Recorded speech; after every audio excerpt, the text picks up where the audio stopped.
What's up, everybody? My name is Darren, and welcome to Stock Mafia. Okay, we saw what was happening this week. We saw the barcoding. We saw Ape go under $2. We were following Ape for our swing trade example. We were following AMC. We've been following GME, and we've been looking at the charts.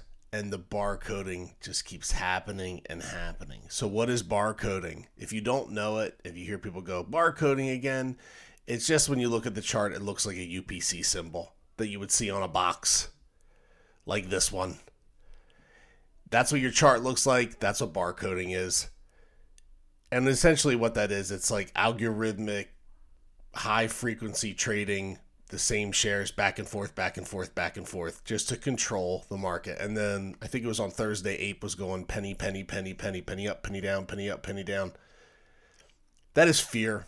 That is fear by those that are creating this criminality into our markets. That is fear for those that are fearing us and who we are competing against, because we are in war, and war is a competition. We still are winning. Stay strong. Watch AMC Bigums. I'm telling you guys, yes, his videos are long, and sometimes maybe he might offend you in some way. He's only there to help. He's only there to help us. He is here to give us information.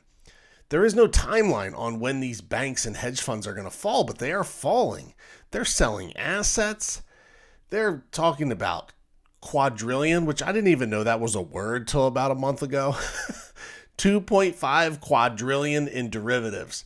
And if you ever watched the movie The Big Short, you will see the derivatives are the biggest problem that was created, that Michael Burry made a buttload of money on. So we have to stay positive in terms of, we know this is happening. And I let self-doubt creep into me too. So I get it. I understand it. And we just got to keep fighting.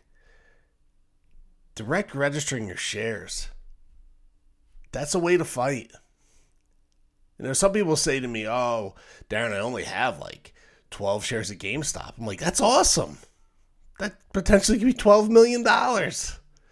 So direct register them, or 90% of them, but diversify in your brokerages, because guess what? When they turned off the buy button, and I was there in front of my computer doing exactly what I'm doing now, just with my hands on the keyboard, websites were crashing. I couldn't get into my Vanguard brokerage account. And they supposedly didn't turn the buy button off, but you might as well have, because I couldn't log in. So it's always good to have your stuff kind of spread out. There's nothing wrong with having 2 or 3 brokerages. And I don't mean Webull and Robinhood, because we know who's behind all that. The payment for order flow buddies, Mr. Miami and Doug Sifu of Virtue Capital, who goes on and tells Al that everything's fine. We need market makers. We don't need market makers. I will say this again and again and again. Market makers are unnecessary. They are archaic. They are something that existed in the 1920s. We have the technology. Technology and artificial intelligence, for God's sake, can be the market maker. But they use market makers for criminality. To steal pennies on our order flow, to do block orders, buy, sell, make money, and you're like, oh, they only steal pennies. Well, when you do it 1 billion times, 1 million times a day, add up the numbers over a year, over 10 years. They've been doing this since 2008. It's funny, Ken Griffin, and I'll close on this. Ken Griffin wrote a letter to the SEC saying that payment for order flow was no good for the market. I guess he was fighting against Bernie Madoff at the time. He wasn't as big as he is now. And then once Bernie went away, he goes, that payment for order flow is looking tasty. Look at the criminals. Direct register. Let's get this thing done. And stay positive. Stay strong. Stay positive. I will see you on the next one.